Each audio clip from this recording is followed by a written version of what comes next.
किसी ने हाथ भी लगा दिया तो वो मां दुर्गा का रूप धारण कर लेती है और अपने बच्चे पर कभी भी आंच नहीं आने देती। आज हम मां के इसी रूप की कुछ तस्वीरें आपको दिखाएंगे। ये खबर देश भर की महिलाओं को प्रेरणा देने वाली खबर है, जिसे आपको अपने पूरे परिवार के साथ आज देखना चाहिए। सोशल मीडिया पर आप अक्सर लोगों का महत्व, उनकी लोकप्रियता और उनके प्रभाव को इससे आंकते हैं कि उनके फॉलोअर्स की संख्या कितनी है, उन्हें कितने लाइक्स मिलते हैं और उन्हें कितने रीट्वीट्स मिलते हैं। जिनके ज्यादा फॉलोअर्स होते हैं उनकी बातों को शायद आप ज्यादा महत्व देते होंगे और जिनके कम फॉलोअर्स होते हैं उन्हें आप थोड़ा हल्के में लेते होंगे। लेकिन अगर आपको आज यह पता चले कि जिन बड़े बड़े स्टार्स को आप फॉलो करते हैं, जिनकी बातों को आप इतना महत्व देते हैं, वो स्टार्स खरीदे हुए फॉलोअर्स यानी उनके नकली फॉलोअर्स जो हैं वो होते हैं, तो आज आपको बहुत निराशा होगी। जब आपको यह पता चलेगा कि उनके फॉलोअर्स नकली और खरीदे हुए हैं तो आप निराश हो जाएंगे। इसलिए आज हम आपको सोशल मीडिया के उस बड़े घोटाले के बारे में बताएंगे जिसका पर्दाफाश मुंबई पुलिस ने किया है। इस घोटाले के तहत सोशल मीडिया के बड़े बड़े प्रभावशाली लोग दूसरों पर अपना रौब डालने के लिए बड़ी संख्या में नकली फॉलोअर्स खरीद रहे थे। यह एक बिजनेस मॉडल है जिसके तहत जिस व्यक्ति या जिस स्टार के जितने फॉलोअर्स होंगे वो स्टार किसी प्रोडक्ट के प्रचार या किसी के पक्ष में ट्वीट करने से पहले या पोस्ट करने के लिए उतना ही ज्यादा पैसा लेगा। यह लालच कैसे दुनिया के 396 करोड़ लोगों को ठगने वाले घोटाले में बदल गया, इसके बारे में आज आप सबको पता होना चाहिए, क्योंकि आप सब अब सोशल मीडिया पर भी हैं। और आखिर में हम आपको टर्की लेकर चलेंगे, जहां हाया सोफिया मस्जिद में आज जुम्मे की पहली नमाज पढ़ी गई। यह मस्जिद पहले एक चर्च हुआ करती थी, जिसके बाद ये म्यूजियम में बदल दी गई और अब एक बार फिर इसे मस्जिद बना दिया गया।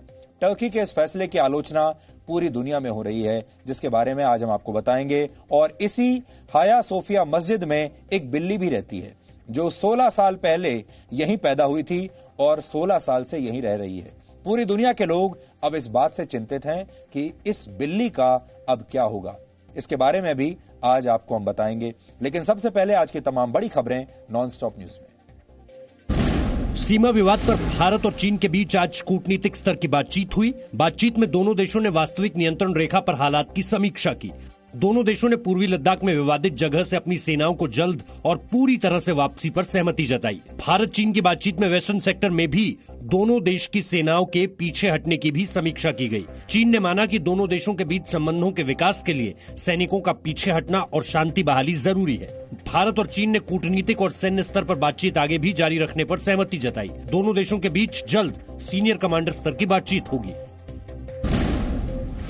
गलवान घाटी में भारतीय सेना के पराक्रम से दुनिया में बदनाम चीन अब वेस्टर्न थिएटर के कमांडर को बदलने की तैयारी कर रहा है। लेफ्टिनेंट जनरल झाओ झोंकी की जगह लेफ्टिनेंट जनरल लिू जेनली को चीन सेना के वेस्टर्न थिएटर की कमांड मिल सकती है। झाओ झोंकी ने ही लद्दाख की गलवान घाटी में भारतीय सैनिकों पर हमले की योजना बनाई थी। झाओ झोंकी को चीन के राष्ट्रपति शी जिनपिंग का करीबी माना जाता है। झाओ झोंकी चीन की सेंट्रल मिलिट्री कमीशन का वाइस चेयरमैन बनना चाहता है। वायनाड से कांग्रेस के सांसद राहुल गांधी ने कहा है कि मोदी सरकार चीन को लेकर उनकी चेतावनी को लगातार अनदेखा कर रही है। राहुल गांधी ने ट्वीट करके कहा कि उन्होंने कोरोना पर सरकार को सावधान किया था, लेकिन सरकार ने कोरोना पर उनकी बात नहीं सुनी और अब चीन पर भी सरकार उनकी बात नहीं सुन रही है। राहुल गांधी ने कल आरोप लगाया था कि प्रधानमंत्री का 100% ध्यान सिर्फ अपनी छवि बनाने पर है और एक व्यक्ति की छवि राष्ट्रीय छवि का विकल्प नहीं है। भारतीय वायुसेना की कमांडर कॉन्फ्रेंस में चीन से लगी वास्तविक नियंत्रण रेखा के मौजूदा हालात पर चर्चा की गई। देश के सुरक्षा हालात और वायुसेना के ऑपरेशन से जुड़ी तैयारियों को बैठक में परखा गया। वायुसेना के कमांडर्स को chief of defence staff general Bipin Rawat, सेना अध्यक्ष जनरल मनोज मुकुंद नरवणे और नौसेना प्रमुख एडमिरल करमबीर सिंह ने भी संबोधित किया। कमांडर कॉन्फ्रेंस में तीनों सेनाओं के प्रमुख का संबोधन इसलिए महत्वपूर्ण है क्योंकि देश तीनों सेनाओं की सम्मिलित थिएटर कमान बनाने की ओर बढ़ रहा है। राम मंदिर के भूमि पूजन के लिए प्रधानमंत्री नरेंद्र मोदी के 5 अगस्त के दौरे से पहले कल मुख्यमंत्री योगी आदित्यनाथ अयोध्या जा सकते हैं।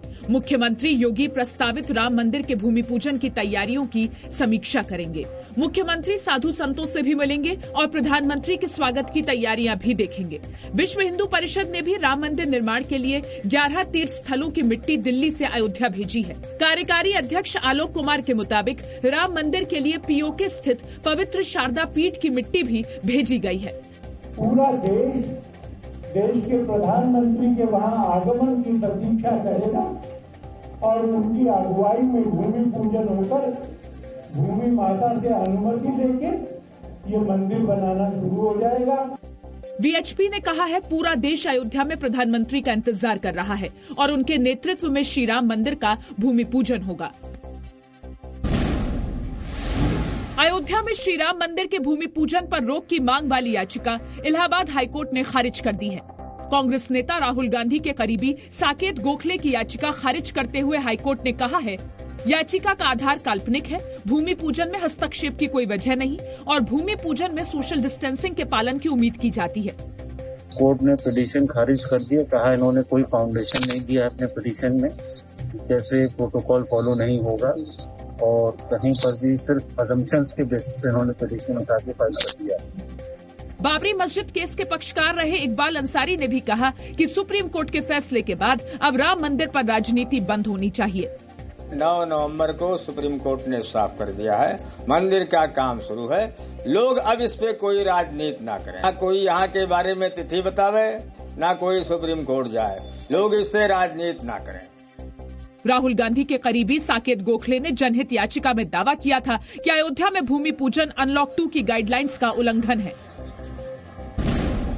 राजस्थान में सियासी संकट के बीच मुख्यमंत्री अशोक गहलोत ने आज रात 9:30 बजे कैबिनेट की बैठक बुलाई है। विधानसभा का सत्र बुलाने की मांग के साथ अशोक गहलोत ने आज राज्यपाल कलराज मिश्र से मुलाकात की। मुख्यमंत्री ने आरोप लगाया कि बाहरी दबाव की वजह से राज्यपाल सत्र बुलाने की मंजूरी नहीं दे रहे हैं। गवर्नर साहब को आदेश देना ही पड़ता है, उसको रोकने कोई कारण नहीं है। हमारा मानना है कि ऊपर से दबाव के कारण से मजबूरी में वो निर्देश नहीं दे रहे हैं। राजभवन में जब अशोक गहलोत राज्यपाल से मिल रहे थे, उसी समय उनके समर्थक विधायक राजभवन के लॉन में धरना प्रदर्शन कर रहे थे। राज्यपाल पर मुख्यमंत्री के आरोपों की बीजेपी ने आलोचना की है। अपनी गलती को छुपाने के लिए बीजेपी को आरोपित करना ये पुरानी आदत है और मैं सलाह दूंगा कि बदल देनी चाहिए। अपने घर को ठीक रखते, अपनी सरकार ठीक चलाते, पार्टी में एकजुटता होती तो शायद ये नौबत नहीं आती। आज सुबह कांग्रेस के बागी नेता सचिन पायलट और उनके 18 समर्थक विधायकों को राजस्थान हाईकोर्ट ने राहत दी। हाईकोर्ट ने कांग्रेस के बागी विधायकों की याचिका पर यथास्थिति बनाए रखने का आदेश दिया।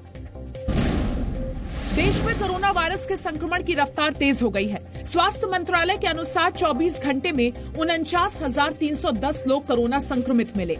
इस दौरान 34,602 लोग इलाज से ठीक हुए और 740 लोगों की मौत हो गई। देश में कोरोना से संक्रमितों की संख्या 12,87,945 है, जिनमें से 8,17,209 लोग ठीक हो चुके हैं, जबकि कोरोना से अब तक 30,601 लोगों की मौत हुई है। दुनिया में अब तक 1,57,00,000 लोग वायरस से संक्रमित हुए हैं, जिनमें सबसे ज्यादा 41 लाख लोग अमेरिका के हैं। ब्राजील में संक्रमित लोगों की संख्या 22,92,000 है। संक्रमण के मामले में भारत तीसरे नंबर पर है।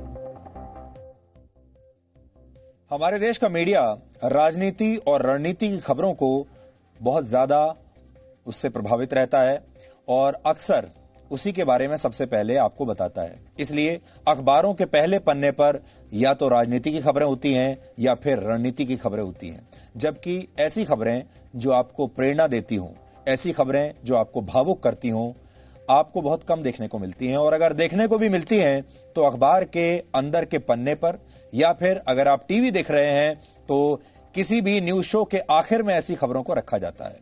लेकिन हम इस परंपरा को बदलना चाहते हैं, इसलिए आज हम एक ऐसी खबर से शुरुआत कर रहे हैं जो भारत के 137 करोड़ लोगों को एक मां की असली शक्ति का एहसास कराएगी।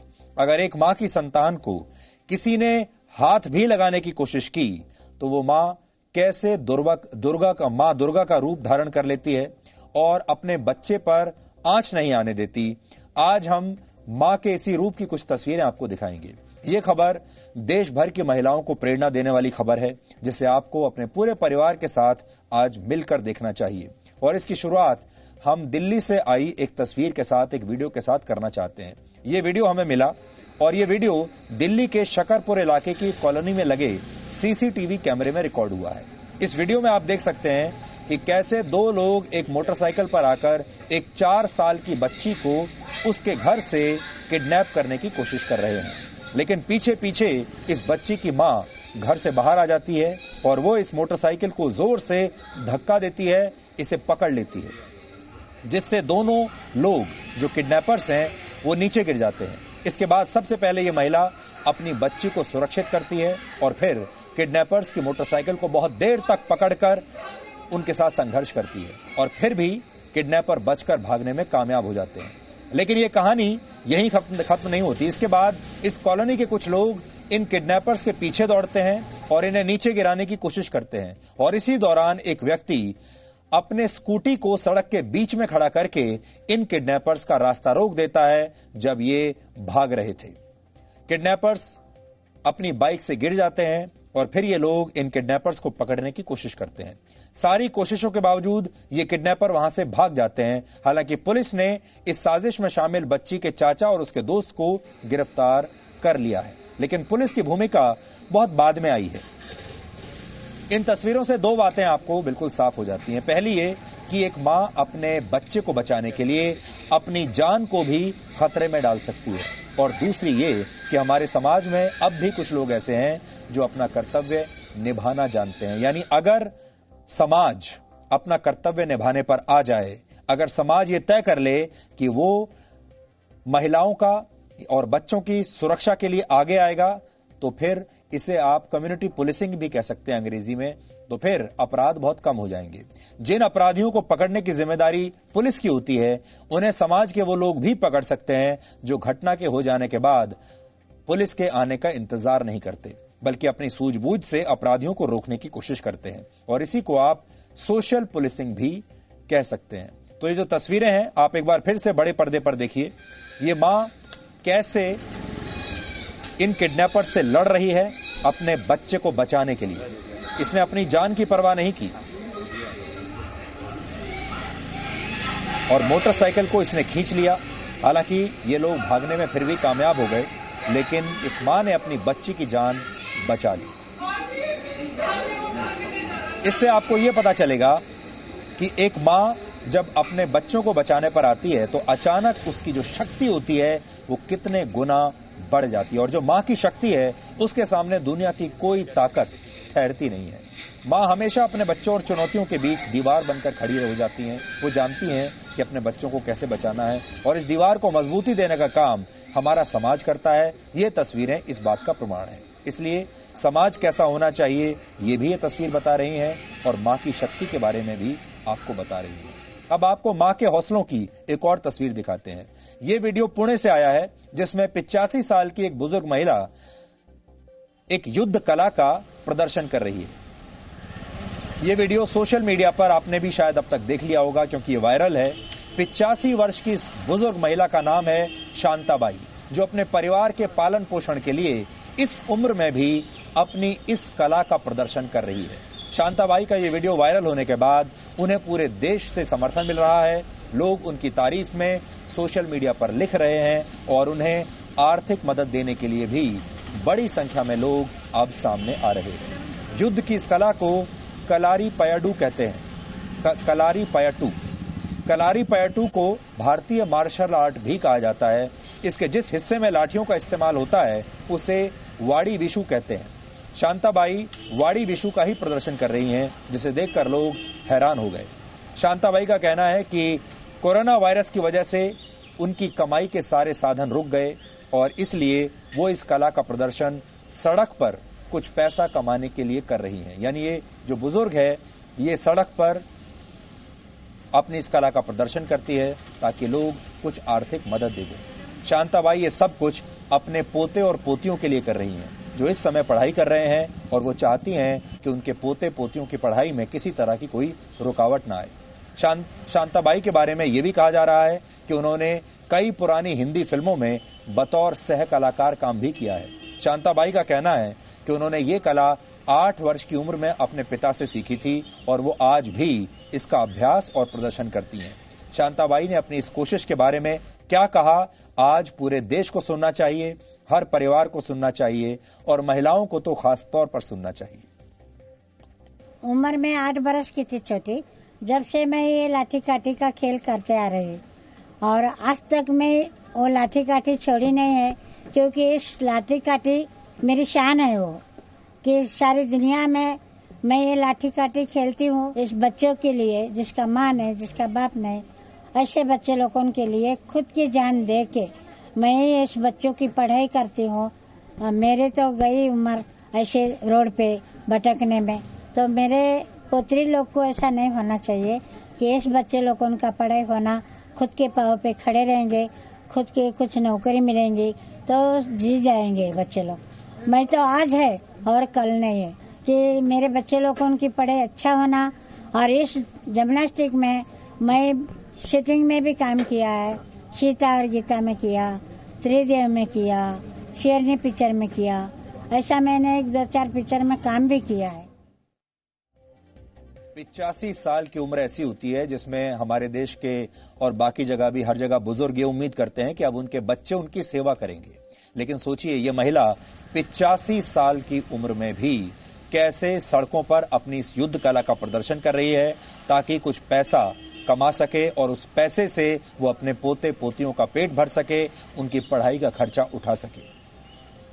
हमें पूरी उम्मीद है ये तस्वीरें आज हर परिवार को प्रेरणा देंगी और खास तौर पर जो हमारे देश के बुजुर्ग हैं उन्हें भी इन तस्वीरों को देखकर बहुत प्रेरणा मिलेगी। पूरी दुनिया में अगर आप अपने आसपास देखें तो आपको ऐसे सैकड़ों हजारों उदाहरण मिल जाएंगे जब एक मां ने अपने बच्चे के लिए अपनी जान दांव पर लगा दी। कुछ तस्वीरें आज हम आपको और दिखाना चाहते हैं। वर्ष 2016 में अमेरिका के कैलिफोर्निया में एक मां अपने बच्चों को बचाने के लिए 2 खतरनाक कुत्तों से भिड़ गई थी। इस घटना का वीडियो इस समय आप देख रहे हैं और हम आपको यह दिखा रहे हैं कि घर के लॉन में खेल रहे बच्चों पर 2 कुत्तों ने हमला कर दिया। बच्चे की मां ने इसे देखा तो वो तुरंत अपने बच्चे को बचाकर घर के अंदर जाने की कोशिश करने लगी। 5 मिनट तक ये दोनों कुत्ते उन पर हमला करते रहे, लेकिन बच्चे के लिए मां एक ढाल की तरह खड़ी हो गई। इस हमले में मां और बच्चे दोनों बहुत जख्मी भी हुए थे, लेकिन अपनी जान पर खेलकर इस मां ने आखिरकार अपने बच्चे को इन दोनों खूंखार कुत्तों से बचा लिया था। यह एक बहुत बड़ी बात है। अपने बच्चों की सुरक्षा के लिए किसी से भी भिड़ जाने का जज्बा सिर्फ एक मां में ही हो सकता है। अब दूसरा उदाहरण देखिए। अमेरिका के ह्यूस्टन में वर्ष 2018 में यह घटना घटी थी जब एक घर में भयानक आग लग गई। तब उस घर में आग के बीच एक महिला और उसके 3 बच्चे फंस गए थे। जब तक फायर ब्रिगेड की टीम वहां नहीं पहुंची तब तक इस महिला ने घर की बालकनी में खुद को आग की तरफ रखा और अपने बच्चों को आग से दूर सुरक्षित जगह पर खड़े रहने की जगह दी। जब फायर ब्रिगेड वहां पर पहुंची तो महिला ने पहले अपने बच्चों को बचाने के लिए कहा। फायर फाइटर्स ने कुछ ही देर में तीनों बच्चों को और उनकी मां को इस आग से बचा लिया, लेकिन इसमें भी मां ने सबसे पहले इस घर से, जलते हुए घर से पहले अपने बच्चों को निकाला और आखिर में वो खुद आई। मां की ये शक्ति और मां का ये जज्बा सिर्फ इंसानों में ही नहीं बल्कि जानवरों में भी दिखाई देता है। अब आप ये देखिए कि जंगली जानवरों की कुछ तस्वीरें हम आपको दिखा रहे हैं। इसमें भी आपको अपने बच्चे के प्रति एक मां की ममता दिख जाएगी। ये एक मादा हाथी है जो शेर से अपने बच्चे को बचा रही है, और जब शेर ने इस मां का ये रूप देखा तो आप सोचिए शेर भी वहां से भाग खड़ा हुआ। ये सारी तस्वीरें आज हम आपको इसलिए दिखा रहे हैं ताकि मां की शक्ति के बारे में आपको पता चल सके।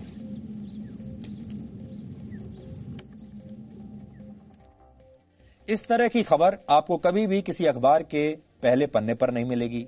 इस तरह की खबर कभी भी आपको किसी न्यूज शो में सबसे पहले दिखाई नहीं देगी, क्योंकि हमें ऐसा लगता है कि ये खबरें बहुत नीचे की खबर हैं और इन खबरों को हम हमेशा अंदर के पन्नों पर लाने की कोशिश करते हैं। लेकिन अगर इस खबर ने आपको कुछ मोटिवेशन दिया है, आपको एक प्रेरणा दी है, तो फिर ये आज की सबसे बड़ी खबर बन जाएगी। सोशल मीडिया पर आप अक्सर लोगों का महत्व, उनकी लोकप्रियता और उनके प्रभाव को इस बात से आंकते हैं कि उनके फॉलोअर्स की संख्या क्या है, कितनी है। जिनके ज्यादा फॉलोअर्स होते हैं उनकी बातों को शायद आप ज्यादा महत्व देते होंगे, और जिनके फॉलोअर्स कम होते हैं उन्हें आप कम लोकप्रिय मानते होंगे। बहुत सारे लोग तो आज भी जब किसी का पोस्ट देखते हैं तो पोस्ट के साथ साथ ये भी देखते हैं कि इस व्यक्ति के फॉलोअर्स कितने हैं, और फिर ये अंदाजा लगाते हैं कि फॉलोअर्स की संख्या के आधार पर यह व्यक्ति कितना प्रभावशाली होगा। लेकिन अगर आज आपको यह पता चले कि जिन बड़े बड़े स्टार्स और सेलिब्रिटीज को आप फॉलो करते हैं, जिनकी बातें आपके दिमाग पर, मन पर गहरा प्रभाव डालती हैं, उनके फॉलोअर्स नकली और खरीदे हुए हैं, तो आज आपको बहुत निराशा होगी। इसलिए अब हम आपको सोशल मीडिया के उस बड़े घोटाले के बारे में बताएंगे जिसका पर्दाफाश मुंबई पुलिस ने किया है। इस घोटाले के तहत सोशल मीडिया के बड़े बड़े प्रभावशाली लोग दूसरों पर अपना रौब डालने के लिए और अपनी लोकप्रियता को बढ़ा चढ़ाकर दूसरों को बताने के लिए बड़ी संख्या में नकली फॉलोअर्स खरीद रहे हैं। यह एक बिजनेस मॉडल है जिसके तहत जिस सेलिब्रिटी के जितने ज्यादा फॉलोअर्स होंगे वो सेलिब्रिटी किसी प्रोडक्ट के प्रचार या फिर किसी के पक्ष में कोई पोस्ट करने के लिए उतना ही ज्यादा पैसा लेगा। यह लालच कैसे पूरी दुनिया के 396 करोड़ लोगों को ठगने वाले घोटाले में बदल गया, यह कैसे हुआ, इसकी शुरुआत कैसे हुई, कब हुई, इसका पर्दाफाश कैसे हुआ, यह सब आज आपको जानना चाहिए। बहुत ही दिलचस्प कहानी है ये। महाराष्ट्र पुलिस ने इस घोटाले का पर्दाफाश करते हुए दावा किया है कि सोशल मीडिया पर फॉलोअर्स से लेकर लाइक्स, कमेंट्स, सब्सक्राइबर्स, रीट्वीट्स और व्यूज को खरीदा जा रहा है। दावा तो यह भी है कि बॉलीवुड समेत कई बड़ी हस्तियों ने सोशल मीडिया पर अपनी लोकप्रियता और प्रभाव को बढ़ाने के लिए बड़ी संख्या में नकली फॉलोअर्स खरीदे हैं। इतना ही नहीं, सोशल मीडिया पर दुष्प्रचार करने के लिए भी बॉट्स का इस्तेमाल खुलकर हो रहा है पैसा देकर। यानी यह पूरा की पूरा एक कमर्शियल मॉडल है, एक बिजनेस मॉडल है। कब किसकी ट्रोलिंग की जाएगी, ट्रोलिंग करने के लिए कौन लोग हैं वो पैसा लेकर ट्रोलिंग करेंगे, कब किसको ज्यादा लोकप्रिय बनाना है, किसे ट्रेंड करना है, यह सब भी पैसा देकर खरीदा जा सकता है। यानी आप पैसा देकर जब चाहे अपने आप को ट्रेंड करा सकते हैं, अपने फॉलोअर्स बढ़ा सकते हैं। ये एक तरह से इंटरनेट रोबोट्स होते हैं जो किसी ऐसी खबर या कंटेंट को आपकी न्यूज फीड में सबसे ऊपर प्रमोट करने में सक्षम होते हैं, जिनका मकसद किसी विषय या व्यक्ति के खिलाफ दुष्प्रचार करना होता है। यानी अब सिर्फ इंसानों के जरिए ही नहीं बल्कि रोबोट्स के जरिए भी फेक न्यूज फैलाई जा रही हैं। और फेक न्यूज सिर्फ यही नहीं है कि आपको गलत जानकारी दी जाए, फेक न्यूज ये भी है कि आपको किसी सेलिब्रिटी के बारे में, किसी व्यक्ति के बारे में गलत बताया जाए कि इसके फॉलोअर्स कितने हैं। अब आप ये समझिए कि इस पूरे घोटाले का खुलासा कैसे हुआ। 11 जुलाई को बॉलीवुड की एक सिंगर जिनका नाम है भूमि त्रिवेदी, उन्होंने मुंबई पुलिस से शिकायत की कि उनके नाम और तस्वीरों का इस्तेमाल करके इंस्टाग्राम पर एक नकली अकाउंट बनाया गया है और यह नकली अकाउंट बनाने वाला ये दावा कर रहा है कि यही भूमि त्रिवेदी का ऑफिशियल अकाउंट है, यानी असली अकाउंट है। पुलिस ने जब इस मामले की जांच की तो पता चला कि भूमि त्रिवेदी के नाम पर नकली अकाउंट बनाकर एक व्यक्ति न सिर्फ फॉलोअर्स की संख्या बढ़ा रहा था बल्कि इस सिंगर के नाम पर कई तरह की बिजनेस डील्स भी वो कर रहा था। इस मामले में मुंबई पुलिस की क्राइम ब्रांच ने अभिषेक दवड़े नाम के एक व्यक्ति को गिरफ्तार किया जो फॉलोअर्स कार्ट नाम की एक कंपनी के लिए काम करता था। जांच के दौरान पता चला कि यह कंपनी 80 अलग अलग श्रेणियों में 700 से ज्यादा अलग अलग तरह की सर्विसेज मुहैया कराती थी और ये services YouTube, Instagram, Facebook, Twitter, Telegram, LinkedIn, Spotify और साउंड क्लाउड समेत बहुत सारे सोशल मीडिया प्लेटफॉर्म्स और ऑनलाइन गेम्स एप्लीकेशन से जुड़ी हुई थी। फॉलोअर्स कार्ट नाम की यह कंपनी इन प्लेटफॉर्म्स पर अपने ग्राहकों को नकली likes, comments, views, retweets, subscribers और फॉलोअर्स उपलब्ध कराती थी और इसके बदले में वो डॉलर्स में फीस वसूलती थी। इस कंपनी का नेटवर्क लगभग पूरी दुनिया में फैला हुआ है और भारत के अलावा जिन देशों में यह कंपनी प्रमुखता से काम कर रही थी उन देशों के नाम है Russia, America, Britain, France, Italy और इजराइल। इसके अलावा बाकी देशों के नाम आप इस नक्शे पर देख सकते हैं। यानी ये कंपनी पूरी दुनिया में फैली हुई है और पूरी दुनिया के बड़े बड़े स्टार्स और सेलिब्रिटीज इस कंपनी से पैसा देकर अपने फॉलोअर्स खरीद रहे हैं। जांच में यह भी पता चला कि यह कंपनी सोशल मीडिया प्लेटफॉर्म्स के सर्वर से भी छेड़छाड़ करती थी, जिससे लाइक्स, कमेंट्स और फॉलोअर्स की संख्या अचानक बढ़ने लगती थी। मुंबई पुलिस की क्राइम ब्रांच को पता चला कि इस पूरे घोटाले के तार फ्रांस से भी जुड़े हुए हैं और अब जांच एजेंसी ने फ्रांस की सरकार को एक चिट्ठी लिखकर इस मामले में और मदद मांगी है। इसके अलावा इस मामले में एक और व्यक्ति को गिरफ्तार किया गया है, जिसका नाम है कासिफ मंसूर।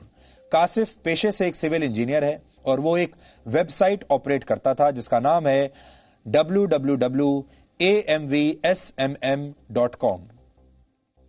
पुलिस के सूत्रों का कहना है कि कासिफ मंसूर इस घोटाले में एक बड़ा खिलाड़ी है और इसकी कंपनी भी नकली फॉलोअर्स उपलब्ध कराने का काम करती थी और इसके जरिए इसने करोड़ों रुपए कमाए हैं। ये तो आपको यह पता चला कि ये कौन कंपनी है और इसमें कौन शामिल है। अब बात उन लोगों की जिन पर नकली फॉलोअर्स खरीदने के आरोप लग रहे हैं। यह सबसे दिलचस्प पहलू है। इस समय पुलिस के रडार पर 200 से ज्यादा सेलिब्रिटीज हैं और इनमें बॉलीवुड स्टार से लेकर कोरियोग्राफर्स, मशहूर टिकटॉकर्स, बॉडी बिल्डर्स और दूसरे सोशल मीडिया इन्फ्लुएंसर्स शामिल हैं। सोशल मीडिया इन्फ्लुएंसर्स उन्हें कहा जाता है जिनके फॉलोअर्स की संख्या लाखों में होती है और जिनके द्वारा कही गई बातों का असर एक बड़ी जनसंख्या पर पड़ता है, यानी वो बहुत लोगों के दिमाग को इन्फ्लुएंस करते हैं, बहुत लोगों के दिमाग पर अपना प्रभाव डाल सकते हैं अपने सोशल मीडिया पर दिए गए पोस्ट्स के आधार पर। और ये सारे लोग, जैसा हम आपको पहले बता रहे हैं, एक बिजनेस मॉडल है। ये सारे जो इन्फ्लुएंसर्स होते हैं, चाहे ये सेलिब्रिटीज हों, एक्टर्स हों, ये अलग अलग प्रोडक्ट्स को प्रमोट करने के लिए जो पोस्ट लिखते हैं उसका ये पैसा लेते हैं और पैसा इस बात पर आधारित होता है, पैसे की जो रकम है वो इस बात पर तय होती है कि किसके कितने फॉलोअर्स हैं। इसलिए ये चाहते हैं कि इनके फॉलोअर्स ज्यादा से ज्यादा बड़ी संख्या में हो ताकि ये उतना ही ज्यादा पैसा कमा सके। मुंबई पुलिस की जांच का आधार वर्ष 2019 में आई एक रिपोर्ट है जिसे the institute of contemporary music performance यानी ICMP ने तैयार किया था।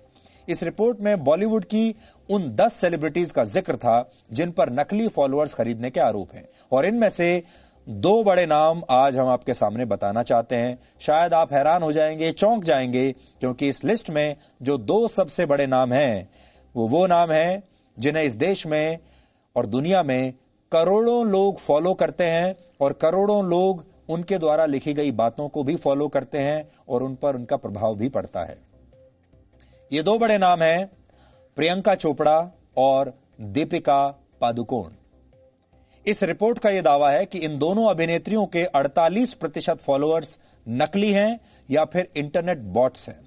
हालांकि ICMP का कहना है कि अब यह रिपोर्ट उपलब्ध नहीं है क्योंकि अब यह आउट ऑफ डेट हो चुकी है, यानी एक तरीके से अब एक्सपायर हो चुकी है। लेकिन इसी रिपोर्ट का दावा था कि दीपिका पादुकोण सोशल मीडिया पर एक पोस्ट करने के लिए $1,90,000 यानी करीब 1,42,00,000 रुपए लिया करती थी, जबकि प्रियंका चोपड़ा को एक पोस्ट करने के लिए लगभग 2 करोड़ रुपए के आसपास मिलते थे। इस समय ट्विटर और इंस्टाग्राम पर मिलाकर प्रियंका चोपड़ा के 7 करोड़ से ज्यादा फॉलोअर्स हैं, 7 करोड़, जबकि इन दोनों प्लेटफॉर्म्स पर दीपिका पादुकोण के फॉलोअर्स की संख्या भी लगभग 7 करोड़ के आसपास ही है। यहां हम बता दें, हो सकता है ये दोनों स्टार्स हमसे बड़ी नाराज हो जाएं और ये सोचें कि हम इनके खिलाफ दुष्प्रचार कर रहे हैं। ऐसा बिल्कुल नहीं है। जो रिपोर्ट आई है और मुंबई पुलिस की जांच में जो बात पता चली है, हम उसी के आधार पर आपको ये रिपोर्ट दिखा रहे हैं और ये बातें बता रहे हैं। अब अगर नकली फॉलोअर्स की बात अगर सच है तो यह अपने आप में एक बिजनेस मॉडल है जिसके तहत कुछ सेलिब्रिटीज अपने फॉलोअर्स की संख्या को बढ़ा चढ़ाकर दिखाते हैं और फिर किसी प्रोडक्ट या कंटेंट को प्रमोट करने के नाम पर या किसी के पक्ष में कुछ लिखने के नाम पर करोड़ों रुपया कमाते हैं। हालांकि इस मामले में हमने प्रियंका चोपड़ा और दीपिका पादुकोण को भी मेल भेजा, उनसे उनका पक्ष जानने की हमने पूरी कोशिश की, हमने इन दोनों से संपर्क करने की कोशिश की, इन्हें एक मेल भी भेजा। प्रियंका चोपड़ा के मैनेजर से हमारी बात हुई, क्योंकि आप जानते हैं ये जो स्टार्स हैं ये सीधे अब किसी से बात नहीं करते, इन सब ने अपनी अपनी एक PR एजेंसी रखी हुई है, इन सब के मैनेजर्स हैं और आपको जो अगर इनसे बात करनी है तो आपको इनके मैनेजर्स के जरिए ही आप इनसे बात कर सकते हैं। तो आज जो हमारे रिपोर्टर्स हैं, हमारा ऑफिस है, न्यूज रूम है, हमने इनके मैनेजर से बात की और इनके मैनेजर ने हमसे कहा कि वो हमें एक ईमेल आईडी देंगे जिस पर हम मेल करके इनकी प्रतिक्रिया जान सकते हैं, लेकिन अभी तक हमें प्रियंका चोपड़ा की टीम ने उनका ईमेल आईडी भेजा ही नहीं है। जब वो भेज देंगे तो हम एक अपना क्वेश्चनेयर यानी एक प्रश्नावली प्रियंका चोपड़ा के लिए भेजेंगे और हम उम्मीद करेंगे कि वो उस मेल का जवाब देंगी, और अगर वो उसका जवाब देती हैं तो हम उनका जो वर्जन है यानी उनका जो पक्ष है वो भी आपके सामने रखेंगे। जबकि दीपिका पादुकोण के मैनेजर ने हमसे ये कहा कि वो हमारा शो देखने के बाद अपनी प्रतिक्रिया इस पर देंगे। इसलिए हम बहुत ही निष्पक्ष भाव से ये खबर आपके सामने रख रहे हैं, और अगर ये दोनों अभिनेत्रियां हमें अपना वर्जन देती हैं, अपना पक्ष देती हैं, तो उस पक्ष को भी हम इतना ही प्रमुखता से आपको दिखाएंगे। कुल मिलाकर मुंबई पुलिस अब ऐसी 60 से ज्यादा कंपनियों की जांच कर रही है जिन पर नकली फॉलोअर्स बेचने के आरोप लग रहे हैं। हम इस विश्लेषण को आगे बढ़ाएं उससे पहले आप ये सुन लीजिए कि इस मामले में सबसे पहले शिकायत करने वाली सिंगर भूमि त्रिवेदी, मामले की जांच कर रही पुलिस और महाराष्ट्र के गृह मंत्री का क्या कहना है। मुझे मेरे इंडस्ट्री फ्रेंड्स और इंस्टाग्राम फॉलोअर्स, नॉन फॉलोअर्स से पता चला कि उन्हें एक फ्रॉड एजेंसी ने अप्रोच किया जो इन सब इंस्टाग्राम अकाउंट होल्डर्स को वेरीफाई करवाने के लिए मेरे नाम का इस्तेमाल कर रहे थे, जहां इस फ्रॉड एजेंसी ने मेरे नाम का एक फेक अकाउंट बनाया, उसमें एक फेक कॉन्वर्जेशनल चैट क्रिएट किया और लोगों को ये भरोसा दिलाने के लिए कि उस फ्रॉड एजेंसी ने मेरे इंस्टाग्राम अकाउंट को वेरीफाई करवाया है, जो बिल्कुल फेक और गलत है।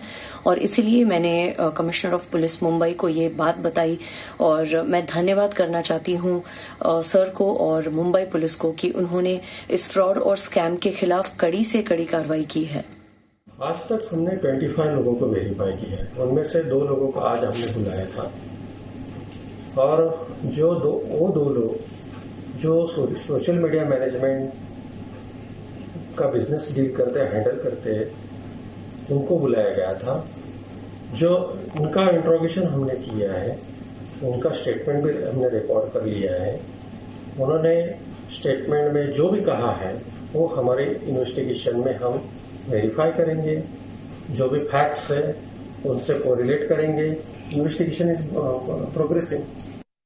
अनेक पीआर एजेंसी ऐसी है कि जो कई लोगों को, खास करके बॉलीवुड के लोगों को नकली फॉलोअर्स देती है, जिसको डॉट्स कहा जाता है। इट्स नकली फॉलोअर्स के जरिए ये अपनी पब्लिसिटी तो बढ़ाते ही है, लेकिन इसके वजह से किसी को ट्रोल करना या किसी का डाटा चुराना, ऐसे भी काम में ये सब बॉट्स आते हैं करके महाराष्ट्र पुलिस इस सब की जांच करेगी। आप जानते हैं ये वर्ष 2020 है, अब सब कुछ बदल चुका है, और अगर सोशल मीडिया पर ऐसा सब कुछ हो रहा है तो इसे आप एक बहुत बड़ा विश्वासघात कह सकते हैं, क्योंकि जो सेलिब्रिटीज अपने फॉलोअर्स, अपने फैंस के साथ अपने सोशल मीडिया अकाउंट्स के जरिए बातचीत करते हैं, इंटरेक्ट करते हैं, और अगर वो उनके साथ धोखाबाजी करते हैं, अगर वो उन्हें कुछ ऐसी बात बताते हैं जो कि सही नहीं है, तो ये एक विश्वासघात कहा जाएगा। इसे आप इतिहास का अब तक का सबसे बड़ा घोटाला इसलिए कह सकते हैं क्योंकि इस घोटाले के शिकार होने वालों की संख्या हजारों में नहीं है, लाखों में नहीं है, बल्कि करोड़ों में है, क्योंकि करोड़ों लोगों का विश्वास टूटा है, करोड़ों लोगों को धोखा दिया गया है, उनकी भावनाओं के साथ खेला गया है। सरल शब्दों में कहें तो इस घोटाले का शिकार पूरी दुनिया की आधी से ज्यादा आबादी हो चुकी है। एक नई रिपोर्ट के मुताबिक दुनिया भर में सोशल मीडिया का इस्तेमाल करने वालों की संख्या इस समय 396 करोड़ है। ये 750 करोड़ की आबादी वाली दुनिया का 52% है। लेकिन इन 396 करोड़ लोगों के साथ पिछले लंबे समय से अलग अलग देश में अलग अलग सेलिब्रिटीज द्वारा धोखा किया जा रहा है, क्योंकि जो फॉलोअर्स की संख्या बताई जाती है वो संख्या गलत है। सबसे बड़ी बात यह है कि किसी भी लोकप्रिय इंसान को, किसी भी लोकप्रिय सेलिब्रिटी को आखिर पैसा खर्च करके अपने फॉलोअर्स बढ़ाने की जरूरत क्यों पड़ती है। मुंबई पुलिस की क्राइम ब्रांच अब तक 21 लोगों से पूछताछ कर चुकी है इस मामले में, और आने वाले दिनों में पुलिस उन बाकी के सेलिब्रिटीज से भी पूछताछ कर सकती है जिन पर नकली फॉलोअर्स खरीदने के आरोप लग रहे हैं। मुंबई पुलिस ने इस पूरी जांच को अब 2 हिस्सों में बांटा है। पहले हिस्से में उन कंपनियों की जांच की जाएगी जो नकली फॉलोअर्स बेचती हैं, और दूसरे हिस्से में उन सेलिब्रिटीज और उन इन्फ्लुएंसर्स की जांच की जाएगी जो इन नकली फॉलोअर्स के दम पर सोशल मीडिया पर अपना प्रभाव बढ़ाते हैं और अपनी इस नकली रीच को पैसों के जरिए बेचते हैं। जैसा हमने आपको कहा, ये एक बिजनेस मॉडल है जिसके जितने ज्यादा फॉलोअर्स हैं उसकी उतनी ज्यादा रीच है, उसे उतना ज्यादा प्रभावशाली माना जाता है और इसलिए वो अपना एक पोस्ट करने के लिए उतना ही ज्यादा पैसा चार्ज करता है। ये पैसे कमाने का एक धंधा है। सेलिब्रिटी पैसा खर्च करके फॉलोअर्स लेता है और फिर उससे कहीं ज्यादा पैसा वो अपने प्रोडक्ट्स को आगे पुश करने के लिए कमाता है। मुंबई पुलिस एक और ऐसी कंपनी के अधिकारियों से भी पूछताछ कर रही है जिस पर इसी तरह के आरोप लगे हैं और इस दूसरी कंपनी का नाम है चैटरबॉक्स।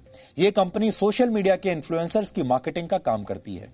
आज मुंबई पुलिस ने इस कंपनी के सीईओ और उनकी पत्नी से भी पूछताछ की है।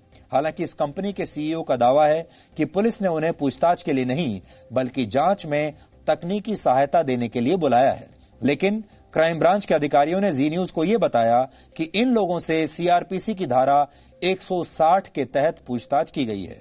इस कंपनी पर पिछले साल इंस्टाग्राम के 5 करोड़ यूजर्स का डेटा लीक करने का भी आरोप लगा था। इसके अलावा मुंबई पुलिस बॉलीवुड की एक ऐसी पीआर एजेंसी की भी जांच कर रही है जिस पर नकली फॉलोअर्स बेचने के आरोप हैं।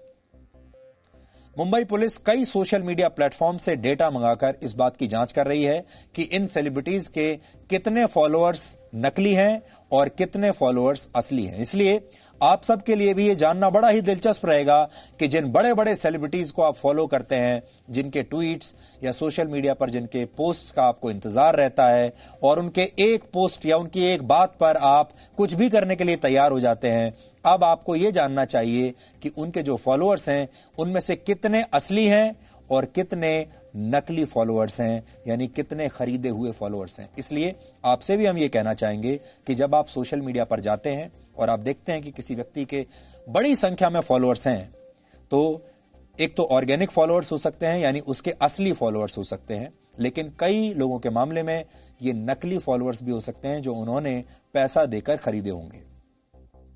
अब एक बार फिर संक्षेप में आप समझ लीजिए कि आखिर इन नकली फॉलोअर्स का इस्तेमाल कहां किया जाता है, क्यों किया जाता है।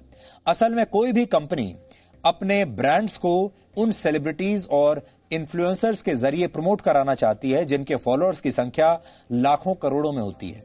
ऐसे में यह विज्ञापन या कंटेंट करोड़ों लोगों तक पहुंच जाता है और इसके बदले में मिलने वाली मोटी फीस के लालच में ही ये बड़े बड़े सेलिब्रिटीज फेक फॉलोअर्स खरीदते हैं।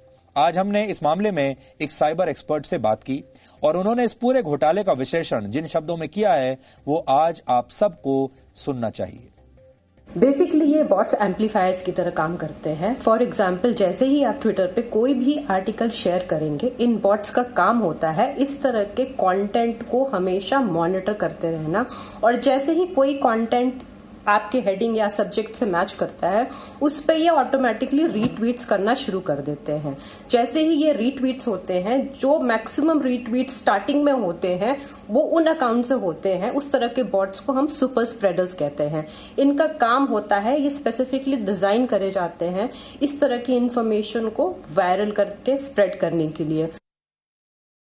जब हमने इस मामले पर थोड़ा और रिसर्च किया तो हमें इन कंपनियों का वो रेट कार्ड भी मिल गया जिससे पता चलता है कि नकली फॉलोअर्स और नकली लाइक्स और कमेंट्स के लिए कितना पैसा लिया जाता है, यानी इनका भाव क्या है। उदाहरण के लिए फॉलोअर्स कार्ट नाम की कंपनी एक नकली फॉलोअर के लिए 187 रुपए लेती है, एक फॉलोअर के 187 रुपए, जबकि एक लाइक की कीमत है 117 रुपए। इसी तरह इंस्टाग्राम पर 190 रुपए में एक कमेंट खरीदा जा सकता है। लिंक्डइन पर एक नकली फॉलोअर हासिल करने की कीमत 700 रुपए रखी गई थी और यूट्यूब का एक नकली सब्सक्राइबर करीब 4000 रुपए में मिलता था, और इसी प्लेटफॉर्म पर एक नकली लाइक की कीमत भी रखी गई थी लगभग 209 रुपए। फेसबुक पर एक लाइक की कीमत 133 रुपए और ट्विटर पर एक नकली फॉलोअर हासिल करने की कीमत रखी गई थी 243 रुपए, जबकि इस कंपनी के जरिए ट्विटर पर 3000 रुपए खर्च करके एक नकली कमेंट हासिल किया जा सकता था। और इस मामले में जिस दूसरी कंपनी की जांच चल रही है उसका रेट कार्ड भी इस समय आपकी स्क्रीन पर है। ये आप देखिए, नकली फॉलोअर्स, नकली कमेंट्स, नकली सब्सक्राइबर्स, कितने में आपको मिल जाएगा, ये उसका रेट कार्ड आपके स्क्रीन पर है। अब देखिए कितना बड़ा धोखा है और कितना बड़ा विश्वासघात है। और आप ये समझते होंगे कि जो कंटेंट सोशल मीडिया पर डाला जा रहा है वो वाकई बहुत उच्च स्तरीय कंटेंट होगा, या जो व्यक्ति इसे डाल रहा है उसका प्रभाव इतना ज्यादा है कि ये सारा कंटेंट जो है वो ट्रेंड करने लगता है।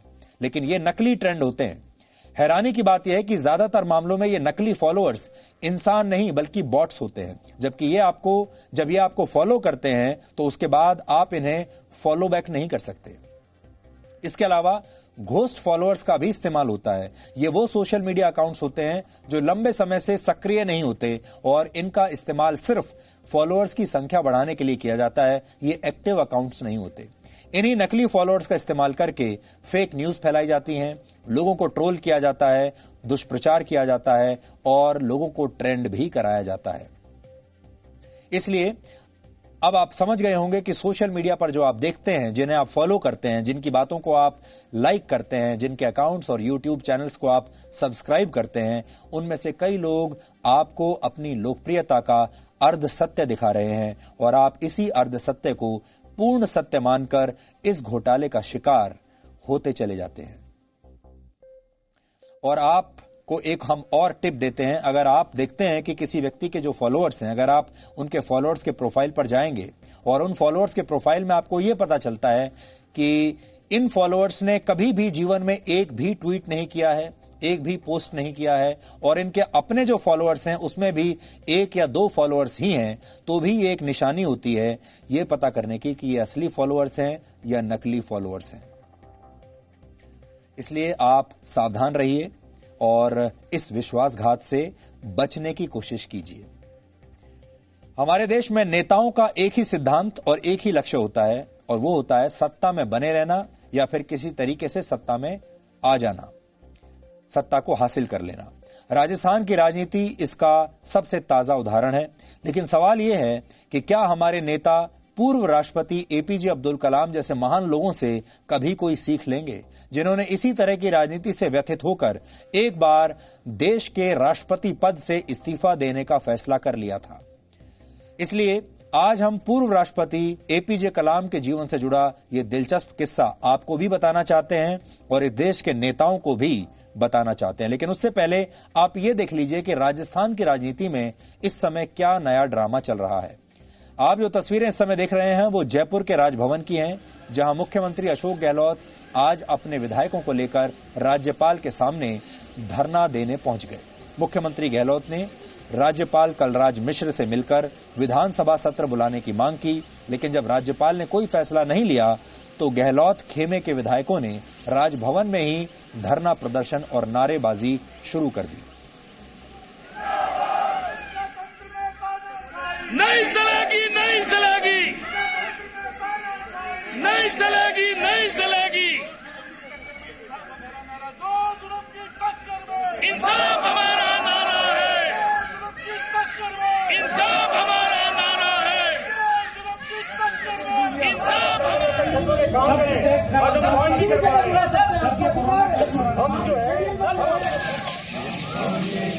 ड्रामा क्यों हुआ और क्यों मुख्यमंत्री अशोक गहलोत अब अचानक विधानसभा सत्र बुलाना चाहते हैं, इसे आप अशोक गहलोत को लगे कानूनी झटके के जरिए समझ सकते हैं। पहले सुप्रीम कोर्ट और फिर आज राजस्थान हाईकोर्ट ने सचिन पायलट के गुट के उन 19 विधायकों को फिलहाल राहत दे दी जिन्हें अयोग्य घोषित करने के लिए विधानसभा अध्यक्ष ने नोटिस जारी किया था। इस पर आज स्टे लग गया। इसे अशोक गहलोत की सांकेतिक हार माना जा रहा है क्योंकि गहलोत गुट बागी विधायकों को हर हाल में बर्खास्त करना चाहता है, लेकिन उनकी उम्मीद फिलहाल पूरी होती दिख नहीं रही। इसी वजह से अब मुख्यमंत्री गहलोत विधानसभा सत्र बुलाने का दांव खेल रहे हैं और इसके जरिए बागी विधायकों को वो घेरना चाहते हैं। इसलिए उन्होंने अपने विधायकों को राजभवन ले जाकर राज्यपाल पर भी आज दबाव बनाने की कोशिश की, लेकिन राज्यपाल की तरफ से कहा गया कि मुख्यमंत्री ने एक दिन पहले ही उन्हें सत्र बुलाने के लिए कहा है, इसलिए इतने कम समय के नोटिस पर विधानसभा का सत्र नहीं बुलाया जा सकता और सब कुछ नियमों के तहत ही होगा। मुख्यमंत्री गहलोत राज्यपाल पर दबाव में काम करने का आरोप लगा रहे हैं और एक तरह से धमकी दे रहे हैं कि अगर जनता राजभवन को घेरती है तो फिर मुख्यमंत्री की कोई जिम्मेदारी नहीं होगी। इस बयान की भी आलोचना हुई और खुद राज्यपाल ने कहा कि क्या मुख्यमंत्री उन्हें सुरक्षा नहीं दे सकते। विधानसभा सत्र बुलाने की मांग से मुख्यमंत्री गहलोत एक तीर से कई निशाने लगा रहे हैं। पहली बात तो ये कि वो फ्लोर टेस्ट के जरिए अपनी सरकार पूरी तरह से सुरक्षित करना चाहते हैं, और दूसरी बात ये कि विधानसभा सत्र की इजाजत मिलने पर पार्टी व्हिप जारी करेगी जिसमें बागी विधायकों को सदन में आने की बाध्यता होगी, उन्हें आना ही पड़ेगा। अगर कोई विधायक नहीं आया तो फिर उस पर कार्रवाई हो जाएगी। और तीसरी बात यह कि ऐसी स्थिति में सचिन पायलट और उनके गुट के विधायकों के पास एक ही चारा बचेगा कि वो पार्टी के आदेश का पालन करें। अगर वो ऐसा नहीं करेंगे तो उन्हें अयोग्य घोषित किया जा सकता है और इस बार वो अपनी सदस्यता खारिज होने के फैसले को कोर्ट में भी चुनौती नहीं दे पाएंगे। चौथी बात यह कि अशोक गहलोत इस दांव से पायलट और उनके समर्थक विधायकों को हरियाणा से जयपुर जाने के लिए मजबूर कर देंगे। अगर ये विधायक जयपुर आएंगे तो इनकी गिरफ्तारी हो सकती है, क्योंकि हॉर्स ट्रेडिंग के मामले में राजस्थान पुलिस का स्पेशल ऑपरेशंस ग्रुप इन विधायकों के पीछे अभी लगा हुआ है, इनसे पूछताछ करना चाहता है। सत्ता के लिए राजनीति के दांव कैसे खेले जाते हैं हमने आपको समझा दिया, लेकिन सोचिए इस तरह की स्थिति में अगर पूर्व राष्ट्रपति एपीजे अब्दुल कलाम जैसे महान व्यक्ति होते तो क्या होता। आज कलाम साहब की बहुत याद आ रही है। आज हम एपीजे अब्दुल कलाम की जिंदगी से जुड़ा वर्ष 2005 का एक बहुत ही दिलचस्प किस्सा आपको बताते हैं। तब एपीजे अब्दुल कलाम देश के राष्ट्रपति थे और राजनीति की एक घटना ने उन्हें इतना दुखी और व्यथित कर दिया था कि उन्होंने राष्ट्रपति पद से इस्तीफा देने का फैसला कर लिया था। ये वर्ष 2005 में बिहार विधानसभा से जुड़ा मामला था, जब वहां फरवरी में हुए चुनाव के बाद लालू प्रसाद यादव और उनके विरोधी नीतीश कुमार के गठबंधन में किसी को भी स्पष्ट बहुमत नहीं मिला था। बाद में तत्कालीन राज्यपाल बूटा सिंह ने यहां पर राष्ट्रपति शासन लगाने की घोषणा कर दी, लेकिन जब कुछ महीनों के अंदर जनता दल यूनाइटेड और बीजेपी के गठबंधन को लोक जनशक्ति पार्टी और कई निर्दलीय विधायकों का समर्थन मिलने की खबरें आने लगी और सरकार बनने के आसार दिखने लगे और यह लगा कि इस गुट के पास बहुमत आ गया है, तो राज्यपाल ने अचानक राष्ट्रपति को पद लिखकर विधानसभा भंग करने की सिफारिश कर दी। तब केंद्र में यूपीए की सरकार थी, प्रधानमंत्री थे डॉक्टर मनमोहन सिंह, और सरकार यह नहीं चाहती थी कि बिहार जैसे राज्य की सत्ता उनके विरोधी गठबंधन के पास चली जाए। बिहार विधानसभा भंग करने वाले प्रस्ताव को तत्कालीन प्रधानमंत्री डॉक्टर मनमोहन सिंह की कैबिनेट ने पास कर दिया था और फिर यह प्रस्ताव हस्ताक्षर के लिए तत्कालीन राष्ट्रपति एपीजे अब्दुल कलाम के पास भेजा गया। लेकिन तब कलाम विदेश यात्रा पर रशिया गए हुए थे, उस समय वो मॉस्को में थे। रात को 10 बजे उन्हें इसकी सूचना दी गई। तत्कालीन प्रधानमंत्री मनमोहन सिंह ने भी राष्ट्रपति से निवेदन किया कि वो विधानसभा भंग करने के प्रस्ताव को अपनी स्वीकृति दे दें। अब कलाम के पास 3 रास्ते थे। पहला यह कि वो प्रस्ताव को चुपचाप मंजूरी दे दें या फिर देश लौटने तक, यानी अपने स्वदेश लौटने तक इसे स्थगित रखें, इंतजार करने के लिए कहें। तीसरा रास्ता था कि इस प्रस्ताव को वापस लौटा दें, लेकिन वापस लौटाने पर कैबिनेट से अगर दोबारा पास करके भेज दिया जाता है तो राष्ट्रपति उसे मंजूरी देने के लिए बाध्य हो जाते हैं। इसलिए एपीजे अब्दुल कलाम ने उस वक्त विवाद को तूल नहीं दिया और ना चाहते हुए भी प्रस्ताव को मंजूरी दे दी। लेकिन कलाम का मन इसे स्वीकार नहीं कर पा रहा था। उनका जो अंतर्मन था, उनकी जो अंतरात्मा थी, वो इसे स्वीकार नहीं कर पा रही थी और उन्हें यह लग रहा था कि यह बेईमानी है, क्योंकि वो दुविधा में थे और ये चाहते थे कि एक बार नीतीश कुमार को विधानसभा में विश्वास मत हासिल करने का मौका जरूर दिया जाना चाहिए, क्योंकि यही लोकतांत्रिक व्यवस्था है।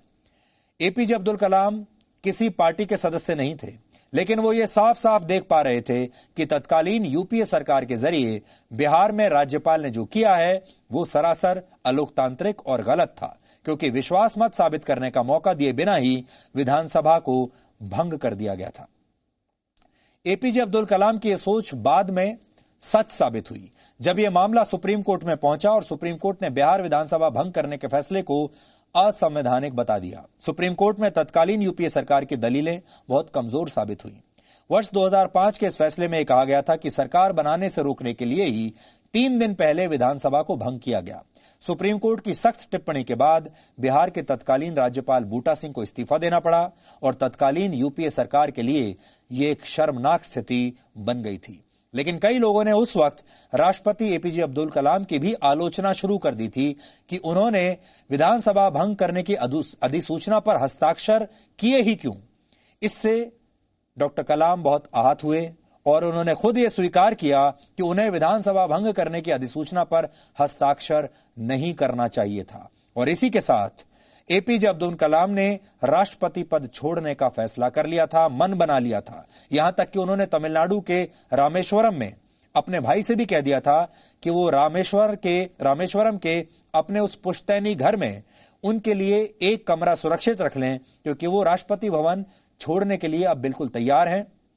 वो इस्तीफा देंगे, राष्ट्रपति भवन छोड़कर रामेश्वरम में अपने पुश्तैनी घर में आएंगे और वहां उन्हें सिर्फ अपना एक कमरा चाहिए। इसलिए अपने भाई को फोन किया और कहा कि अब वो दिल्ली छोड़ने वाले हैं, मेरे लिए एक कमरा अपने पुश्तैनी घर में तैयार रखिए।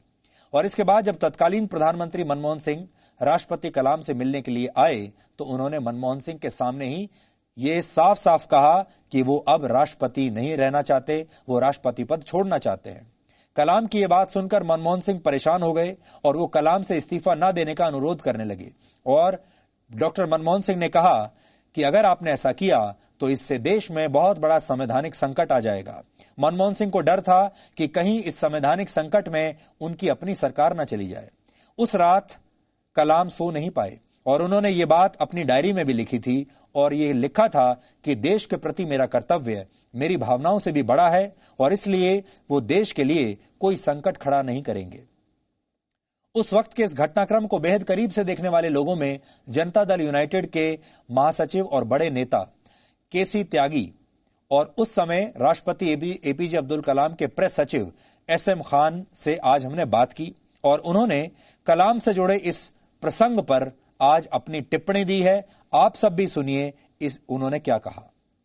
2005 में फरवरी में जब चुनाव हुए थे उस समय ना आरजेडी को बहुमत मिला था ना एनडीए को, इसलिए सरदार बूटा सिंह जो गवर्नर थे उन्होंने विधानसभा 6 महीने के लिए स्थगित कर दी। जब अप्रैल माह में नीतीश कुमार जी ने क्लेम किया कि हम अपना बहुमत साबित करने के लिए तैयार हैं, तो बूटा सिंह ने साजिश के तहत विधानसभा भंग कर दी, जिसको तुरंत ही केंद्रीय मंत्रिमंडल ने पास कर दिया, लोकसभा राज्यसभा से पास करा दिया और राष्ट्रपति के पास भेज दिया। राष्ट्रपति इत्तेफाक से विदेश के दौरे पर थे।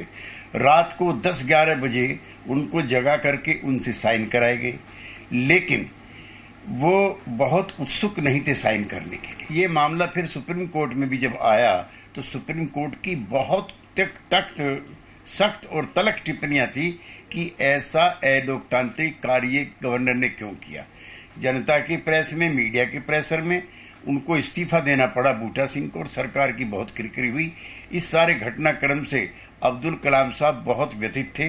वो पार्टी पॉलिटिक्स के आदमी नहीं थे, लिहाजा उन्होंने भी मन बना लिया इस्तीफा देकर के रामेश्वरम में अपने पैतृक स्थान में जाने का। प्रधानमंत्री श्री मनमोहन सिंह जी को जब ये जानकारी मिली, वो उन्होंने जाकर उनसे निवेदन किया कि कैसे उनके इस्तीफे से उनकी सरकार भी जा सकती है, लिहाजा राष्ट्र हित में वो अपना फैसला बदलें। कलाम साहब ने फैसला बदल दिया, लेकिन सवाल बहुत उठ गए। वो रात थी 22 और 23 मई की 2005 की रात थी और 23 मई को सुबह उन्होंने उस पर हस्ताक्षर किए। राष्ट्रपति कलाम इससे बहुत क्षुब्ध थे कि उनके द्वारा साइन किया हुआ प्रोक्लेमेशन अनकॉन्स्टिट्यूशनल डिक्लेयर हुआ है। इसी दौरान बड़े विचार विमर्श राष्ट्रपति भवन में होने लगे। उस दौरान जो उनका मूड था वो मुझे कुछ बहुत अच्छा नहीं लग रहा था। जब से सुप्रीम कोर्ट का फैसला आया था, उन्होंने मुझसे कहा कि भाई मैंने ये फैसला किया है कि मैं राष्ट्रपति पद से इस्तीफा दे दूं, क्योंकि ये बिल्कुल मैं इसको टॉलरेट नहीं कर पा रहा हूं कि एक प्रोक्लेमेशन जो मैंने साइन किया, जो मैंने अप्रूव किया, भले ही वो गवर्नर की संस्तुति पे हो, भले ही वो केंद्रीय सरकार की संस्तुति पर।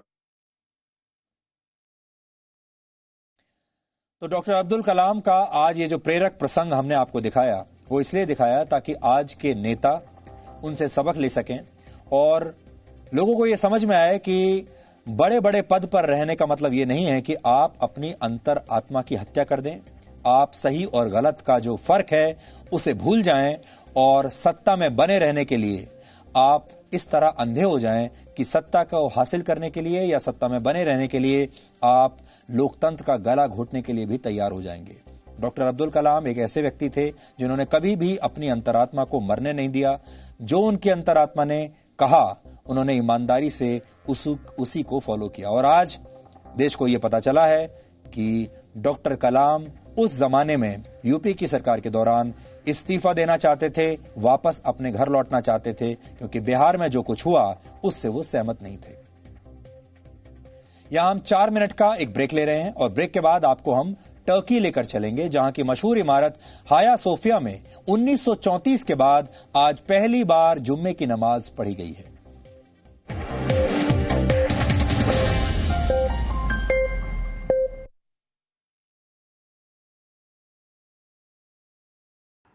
तब that not only makes you weak physically, but it makes you weak mentally, spiritually, in every which manner.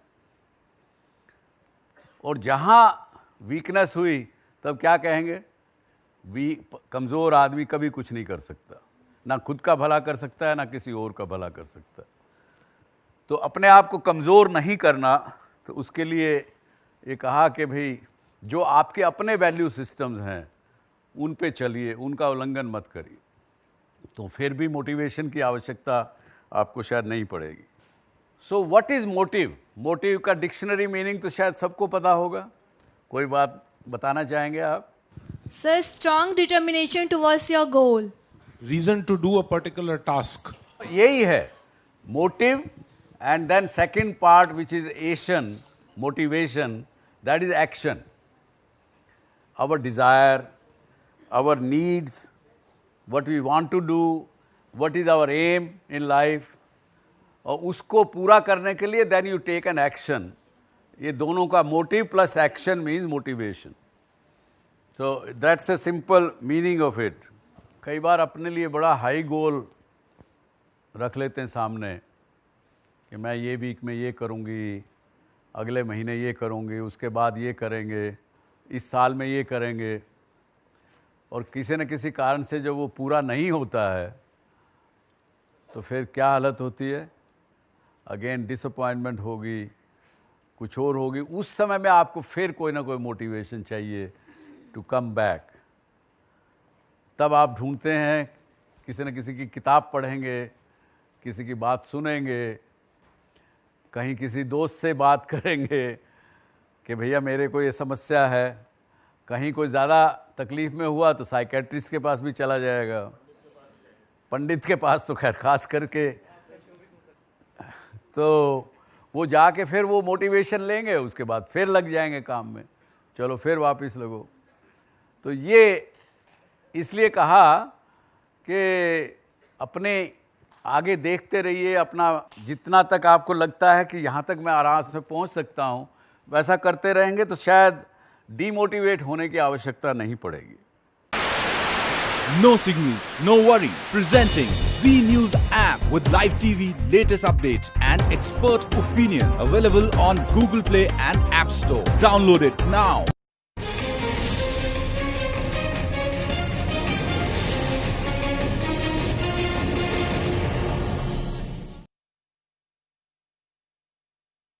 किसी ने कहा कि आई डोंट गेट डीमोटिवेटेड। तो मैंने अपनी ज़िंदगी में, मुझसे कई लोग पूछते हैं कि भाई क्या what motivated you to get out of your house, 17 रुपये लेके तुम निकले और आगे क्या आपके मन में आया और क्या था उस समय?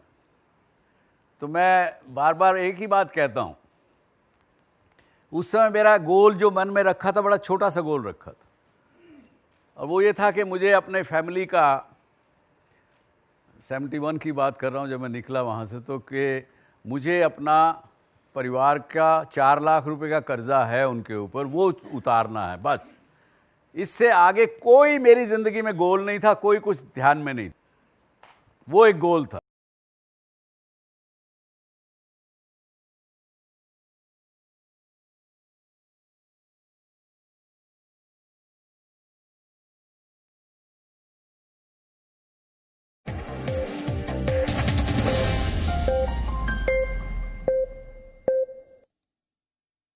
धर्म और राजनीति में प्रतीकों का बहुत महत्व होता है। शब्दों की तुलना में प्रतीक ज्यादा असरदार होते हैं और टर्की में भी ठीक ऐसा ही हो रहा है। पहले चर्च और फिर 86 वर्षों तक म्यूजियम रहने के बाद मस्जिद में बदल दी गई टर्की की मशहूर हाया सोफिया में वर्ष 1934 के बाद आज पहली बार जुम्मे की नमाज पढ़ी गई। इस म्यूजियम को मस्जिद में बदलने का आदेश टर्की के राष्ट्रपति रिसेप तैयब एर्दोगान ने इसी वर्ष 10 जुलाई को दिया था। इसके बाद में टर्की की सुप्रीम कोर्ट ने भी इसकी इजाजत दे दी। आज खुद टर्की के राष्ट्रपति हाया सोफिया में नमाज पढ़ने पहुंचे और इस दौरान करीब 1000 लोगों ने सोशल डिस्टेंसिंग के साथ यहां नमाज पढ़ी। इस्तांबुल में स्थित करीब 1500 वर्ष पुरानी हाया सोफिया मस्जिद को 6ठी शताब्दी में एक चर्च के तौर पर बनाया गया था। हालांकि 14वीं शताब्दी में जब यूरोप में ऑटोमन साम्राज्य आया तो इसे चर्च से मस्जिद में बदल दिया गया। ऑटोमन साम्राज्य के अंत होने के बाद वर्ष 1934 में आधुनिक टर्की के संस्थापक मुस्तफा कमाल अतातुर्क ने इसे फिर से एक म्यूजियम बना दिया और हाया सोफिया टर्की की धर्मनिरपेक्षता का प्रतीक बन गई।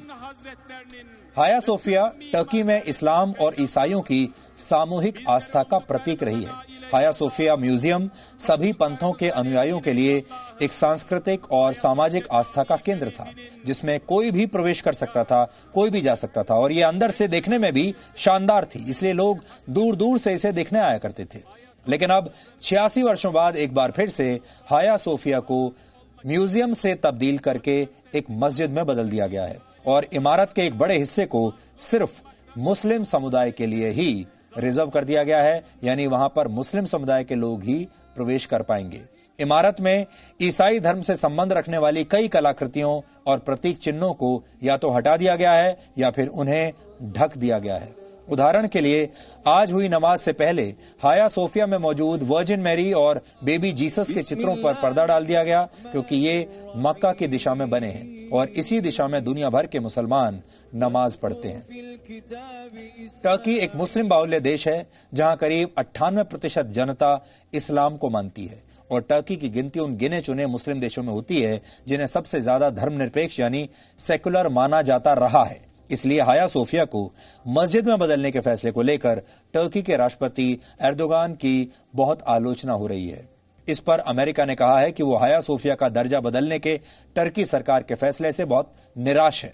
यूनेस्को ने कहा है कि इसमें किसी भी तरह के बदलाव से पहले टर्की को उसे सूचना देनी चाहिए थी, क्योंकि हाया सोफिया यूनेस्को की विश्व धरोहरों में से एक है। ग्रीस के संस्कृति मंत्रालय ने इसे खुलेआम उकसाने वाला फैसला बताया है। रशिया के ऑर्थोडॉक्स चर्च के मुताबिक टर्की के इस फैसले से विभाजन बढ़ेगा, जो शर्म की बात है। हाया सोफिया को मस्जिद में बदलने के राष्ट्रपति एर्दोगान के फैसले का विरोध खुद टर्की में भी हो रहा है। टर्की के उदारवादी समाज का एक बड़ा हिस्सा एर्दोगान के इस कदम को बहुसंख्यकों का तुष्टीकरण बता रहा है। उनका आरोप है कि टर्की की गिरती अर्थव्यवस्था से एर्दोगान की लोकप्रियता कम हो गई है, इसलिए वो देश के मुस्लिम बहुसंख्यकों को कट्टरता की तरफ धकेल रहे हैं, उन्हें खुश करने की कोशिश कर रहे हैं। टर्की के पहले नोबेल पुरस्कार से सम्मानित लेखक ओरान पामुक ने कहा है कि टर्की पूरी दुनिया में एकमात्र ऐसा देश रहा है जिसकी बहुसंख्यक आबादी है, लेकिन टर्की हमेशा से तब भी सेकुलर रहा।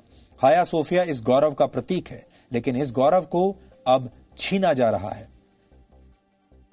इन आलोचनाओं के बावजूद टर्की के राष्ट्रपति एर्दोगान बिल्कुल भी बेचैन नहीं है, बल्कि वो खुश होंगे, क्योंकि उन्होंने पिछले चुनावों में यह वादा किया था कि वो हाया सोफिया को मस्जिद में बदल देंगे और वो उन्होंने कर दिखाया।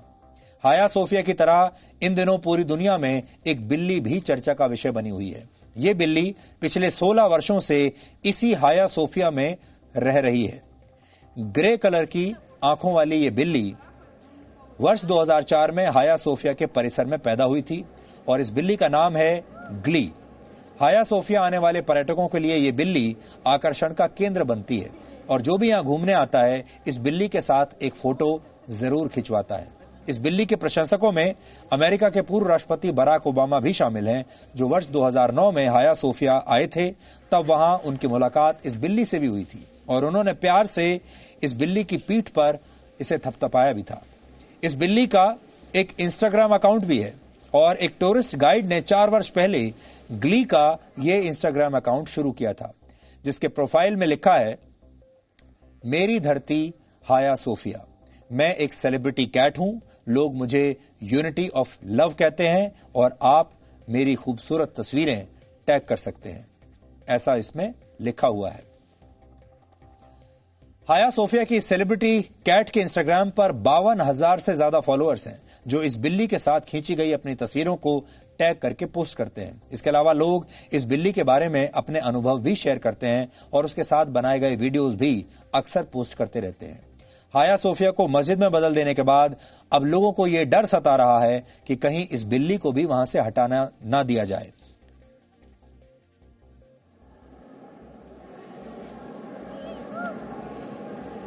लेकिन टर्की की सरकार ने कहा है कि यह बिल्ली हाया सोफिया में ही रहेगी और पहले की तरह ही उसका ख्याल रखा जाएगा। वैसे आमतौर पर भारत में बिल्ली को लोग अशुभ जीव मानते हैं, बहुत सारे ऐसे लोगों का मानना है, लेकिन यह सही नहीं है। टर्की में यह मान्यता बिल्कुल उल्टी है। वहां बिल्ली को भाग्य की निशानी माना जाता है। वहां घरों में बिल्लियों को पाला जाता है। लोग बेसहारा बिल्लियों को खिलाते पिलाते हैं, उनका ध्यान रखते हैं, ख्याल रखते हैं, उन्हें प्यार करते हैं। वैज्ञानिक शोध भी ये बताते हैं कि बिल्लियां इंसानों के जज्बातों को बहुत अच्छी तरह समझती हैं। उन्हें एहसास होता है कि कब इंसान का मूड अच्छा है और कब बुरा है, और उसके बाद वो उसी तरीके से रिएक्ट भी करती हैं। लेकिन हाया सोफिया के मामले में आज भारत के लोगों को क्या सीखना चाहिए? आपके लिए इसमें क्या है? टर्की में तो जो होना था वो हो गया।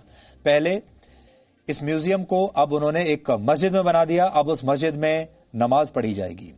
क्या आप कल्पना कर सकते हैं कि भारत में ऐसा हो सकता है?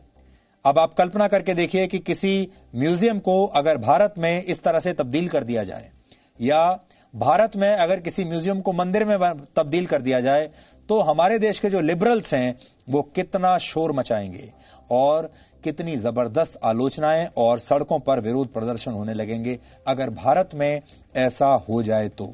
इसकी कल्पना भी शायद कोई नहीं कर सकता। दूसरा, आज हम उन तमाम लोगों को चुनौती देना चाहते हैं जो कश्मीर पर भारत के ही खिलाफ हैं, जो पाकिस्तान के समर्थन में हैं, जो चीन के खिलाफ एक शब्द नहीं बोलते, जो कहते हैं कि भारत में मुसलमान बहुत परेशान हैं। आज हम उनसे ये कहना चाहते हैं कि वो देखें कि टर्की में क्या हो रहा है और वो ये समझें कि क्या टर्की में जो कुछ हुआ है वो सही है या नहीं है। इसके अलावा दुनिया भर के जो ईसाई लोग हैं, जो अपने आप को लिबरल कहते हैं, उनसे भी हमारी ये उम्मीद होगी कि वो देखें कि इस मामले पर उन्हें अपनी कैसी प्रतिक्रिया देनी है। इसलिए भारत में रहने वाले लोग इसे अपने नजरिए से देखने की कोशिश करें, अपने नजरिए से इसका विश्लेषण करने की कोशिश करें और ये कल्पना जरूर करें कि क्या ये सब कुछ भारत में संभव है। भारत में अगर 98% लोग भी एक खास धर्म के होते तो भी क्या ये भारत में करना संभव था, जो आज अर्दोआन ने वहां पर करके दिखा दिया। अब आज का सवाल, आज आपको यह बताना है कि दक्षिण अमेरिकी देश बोलिविया का नाम किस नेता के नाम पर रखा गया था। आप इस पर रिसर्च कीजिए और ब्रेक के बाद हम आपको इस सवाल का सही जवाब बताएंगे।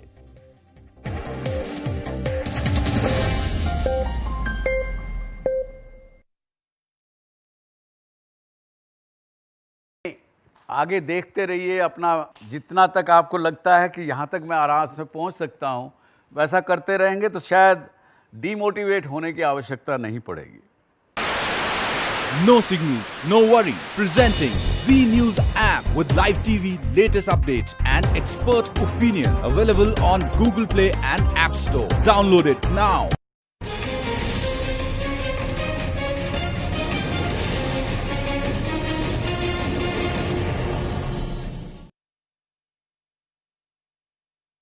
किसी ने कहा कि आई डोंट गेट डीमोटिवेटेड, तो मैंने अपनी ज़िंदगी में, मुझसे कई लोग पूछते हैं कि भाई क्या what motivated you to get out of your house, 17 रुपये लेके तुम निकले और आगे क्या आपके मन में आया और क्या था उस समय। तो मैं बार बार एक ही बात कहता हूँ, उस समय मेरा गोल जो मन में रखा था बड़ा छोटा सा गोल रखा था, और वो ये था कि मुझे अपने फैमिली का, 71 की बात कर रहा हूँ जब मैं निकला वहाँ से, तो कि मुझे अपना परिवार का 4 लाख रुपए का कर्जा है उनके ऊपर, वो उतारना है बस। इससे आगे कोई मेरी ज़िंदगी में गोल नहीं था, कोई कुछ ध्यान में नहीं। वो एक गोल था। वो जब गोल पूरा हो गया तो then I set another goal for myself. जब वो पूरा हो गया तो अनदर गोल। सो ये इसलिए मैं ज़िंदगी में बार बार कहता हूँ, यूथ को खासकर कहता हूँ कि one at a time. And फिर बात आखिर में वहीं फिर आ जाती है जो मैंने पिछले हफ्ते भी कहा कि try to live in the present. Present में रहेंगे तो कहीं तकलीफ़ किसी प्रकार की नहीं आएगी। और जब तक पहला गोल पूरा नहीं कर लें दूसरा मत करिए, तय नहीं करिए। दूसरा नहीं पूरा कर लें तब तक तीसरा मत करिए। तो वन एट ए टाइम रखेंगे, फोकस रहेंगे, कोई चीज़ सताएगी नहीं, फेलियर का दर्द नहीं सताएगा, डर नहीं सताएगा, कुछ नहीं सताएगा। और साथ में एक चीज़ और ज़िंदगी में याद रखें, जब हम कोई भी काम सामाजिक नियमों के विपरीत, विरोध में या अपने खुद के विश्वास के विरोध में करते हों, मेरी एक अपनी वैल्यू सिस्टम है, हर व्यक्ति का, हर परिवार का, हर समाज का एक अपना अपना वैल्यू सिस्टम रहता है। जब आप उसकी सीमा को लांघते हैं या उसको तोड़ते हैं तो आपको खुद को पता लगता है कि मैं गलत रास्ते पे जा रहा हूं या जा रही हूं। और अगर जब आप उस सीमा को लांघ के गलत रास्ते पे चलते हैं, तब that not only makes you weak physically but it makes you weak mentally, spiritually, in every which manner. और जहां वीकनेस हुई तब क्या कहेंगे, कमज़ोर आदमी कभी कुछ नहीं कर सकता, ना खुद का भला कर सकता है ना किसी और का भला कर सकता है। तो अपने आप को कमज़ोर नहीं करना, तो उसके लिए ये कहा कि भाई जो आपके अपने वैल्यू सिस्टम्स हैं उन पे चलिए, उनका उल्लंघन मत करिए। तो फिर भी मोटिवेशन की आवश्यकता आपको शायद नहीं पड़ेगी। So what is motive? Motive का डिक्शनरी मीनिंग तो शायद सबको पता होगा। कोई बात बताना चाहेंगे आप? Sir, strong determination towards your goal. Reason to do a particular task. यही है motive. And then second part which is action, motivation, that is action.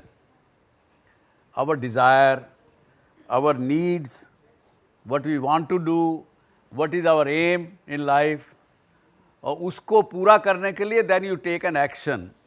ये दोनों का motive plus action means motivation. So that's a simple meaning of it. कई बार अपने लिए बड़ा हाई गोल रख लेते हैं सामने कि मैं ये वीक में ये करूँगी, अगले महीने ये करूँगी, उसके बाद ये करेंगे, इस साल में ये करेंगे, और किसी न किसी कारण से जब वो पूरा नहीं होता है तो फिर क्या हालत होती है? अगेन डिसअपॉइंटमेंट होगी, कुछ और होगी। उस समय में आपको फिर कोई ना कोई मोटिवेशन चाहिए टू कम बैक। तब आप ढूंढते हैं, किसी न किसी की किताब पढ़ेंगे, किसी की बात सुनेंगे, कहीं किसी दोस्त से बात करेंगे कि भैया मेरे को ये समस्या है।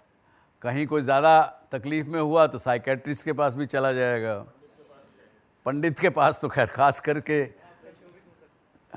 तो वो जाके फिर वो मोटिवेशन लेंगे, उसके बाद फिर लग जाएंगे काम में, चलो फिर वापस लगो। तो ये इसलिए कहा कि अपने आगे देखते रहिए, अपना जितना तक आपको लगता है कि यहाँ तक मैं आराम से पहुँच सकता हूँ वैसा करते रहेंगे तो शायद डीमोटिवेट होने की आवश्यकता नहीं पड़ेगी।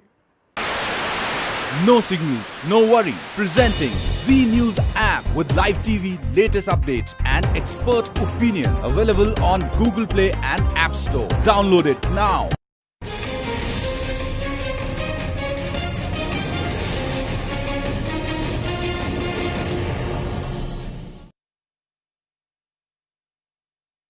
किसी ने कहा कि आई डोंट गेट डीमोटिवेटेड।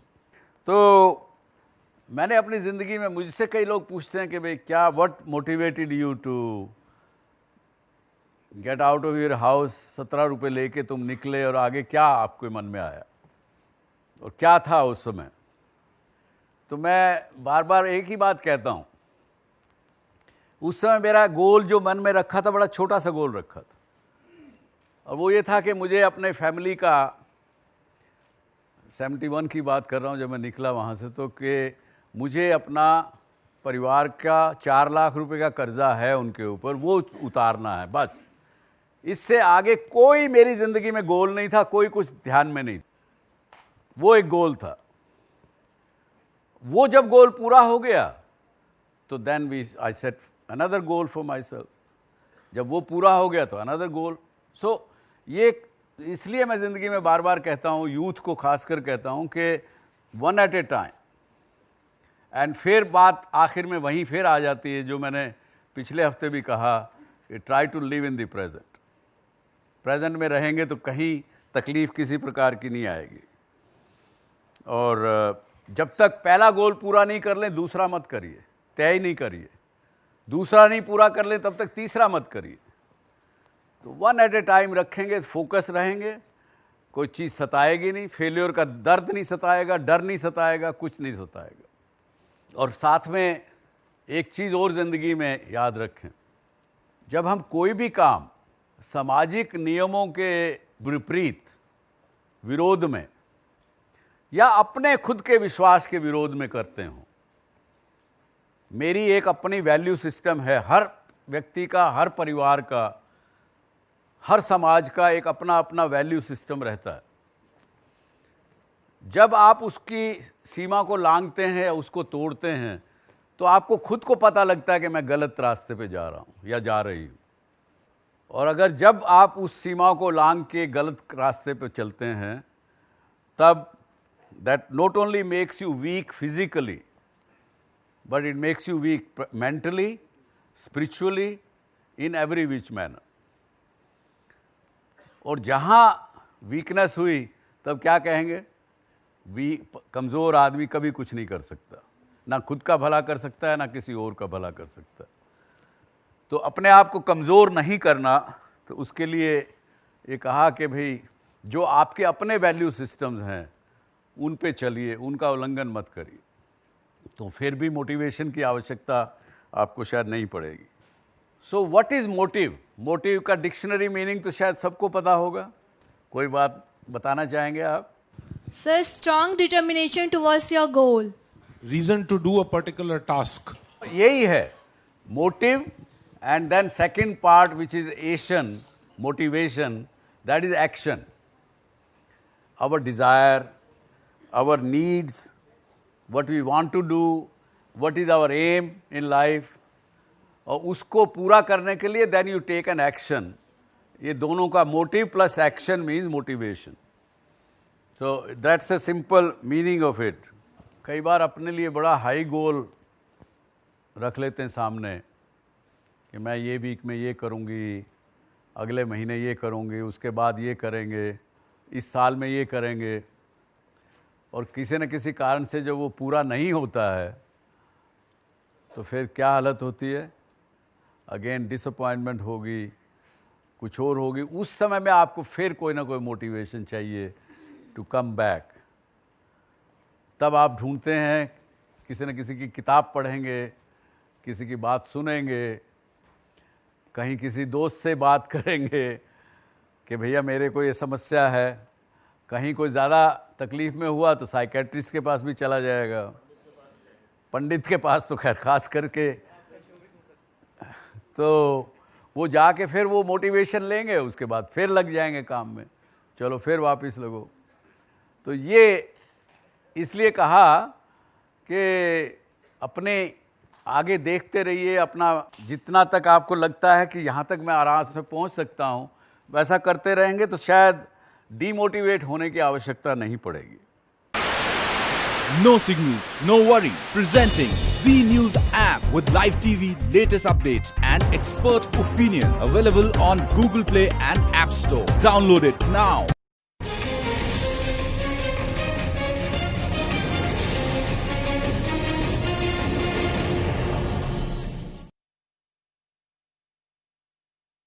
किसी ने कहा कि आई डोंट गेट डीमोटिवेटेड। तो मैंने अपनी ज़िंदगी में, मुझसे कई लोग पूछते हैं कि भाई क्या what motivated you to get out of your house, 17 रुपये लेके तुम निकले और आगे क्या आपके मन में आया और क्या था उस समय? तो मैं बार बार एक ही बात कहता हूँ, उस समय मेरा गोल जो मन में रखा था बड़ा छोटा सा गोल रखा था, और वो ये था कि मुझे अपने फैमिली का 71 की बात कर रहा हूँ, जब मैं निकला वहाँ से, तो कि मुझे अपना परिवार का 4 लाख रुपए का कर्जा है उनके ऊपर, वो उतारना है बस। इससे आगे कोई मेरी ज़िंदगी में गोल नहीं था, कोई कुछ ध्यान में नहीं। वो एक गोल था। वो जब गोल पूरा हो गया तो then I set another goal for myself. जब वो पूरा हो गया तो अनदर गोल। सो ये इसलिए मैं ज़िंदगी में बार बार कहता हूँ, यूथ को खासकर कहता हूँ कि one at a time. And फिर बात आखिर में वहीं फिर आ जाती है जो मैंने पिछले हफ्ते भी कहा कि try to live in the present. Present में रहेंगे तो कहीं तकलीफ़ किसी प्रकार की नहीं आएगी। और जब तक पहला गोल पूरा नहीं कर लें दूसरा मत करिए, तय नहीं करिए। दूसरा नहीं पूरा कर लें तब तक तीसरा मत करिए। तो वन एट ए टाइम रखेंगे, फोकस रहेंगे, कोई चीज़ सताएगी नहीं, फेलियर का दर्द नहीं सताएगा, डर नहीं सताएगा, कुछ नहीं सताएगा। और साथ में एक चीज़ और ज़िंदगी में याद रखें, जब हम कोई भी काम सामाजिक नियमों के विपरीत, विरोध में या अपने खुद के विश्वास के विरोध में करते हो, मेरी एक अपनी वैल्यू सिस्टम है, हर व्यक्ति का, हर परिवार का, हर समाज का एक अपना अपना वैल्यू सिस्टम रहता है। जब आप उसकी सीमा को लांघते हैं या उसको तोड़ते हैं तो आपको खुद को पता लगता है कि मैं गलत रास्ते पे जा रहा हूं या जा रही हूं। और अगर जब आप उस सीमा को लांघ के गलत रास्ते पे चलते हैं, तब that not only makes you weak physically but it makes you weak mentally, spiritually, in every which manner. और जहां वीकनेस हुई तब क्या कहेंगे, कमज़ोर आदमी कभी कुछ नहीं कर सकता, ना खुद का भला कर सकता है ना किसी और का भला कर सकता है। तो अपने आप को कमज़ोर नहीं करना, तो उसके लिए ये कहा कि भाई जो आपके अपने वैल्यू सिस्टम्स हैं उन पे चलिए, उनका उल्लंघन मत करिए। तो फिर भी मोटिवेशन की आवश्यकता आपको शायद नहीं पड़ेगी। So what is motive? Motive का डिक्शनरी मीनिंग तो शायद सबको पता होगा। कोई बात बताना चाहेंगे आप? Sir, strong determination towards your goal. Reason to do a particular task. यही है motive, and then second part which is action, motivation, that is action. Our desire, our needs, what we want to do, what is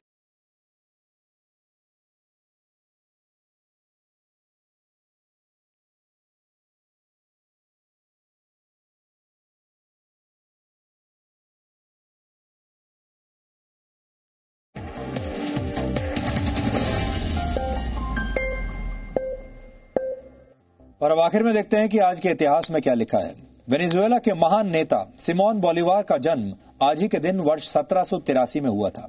उन्होंने Venezuela, Panama, Ecuador, Peru, Bolivia और Colombia को Spain से आजाद करवाया था।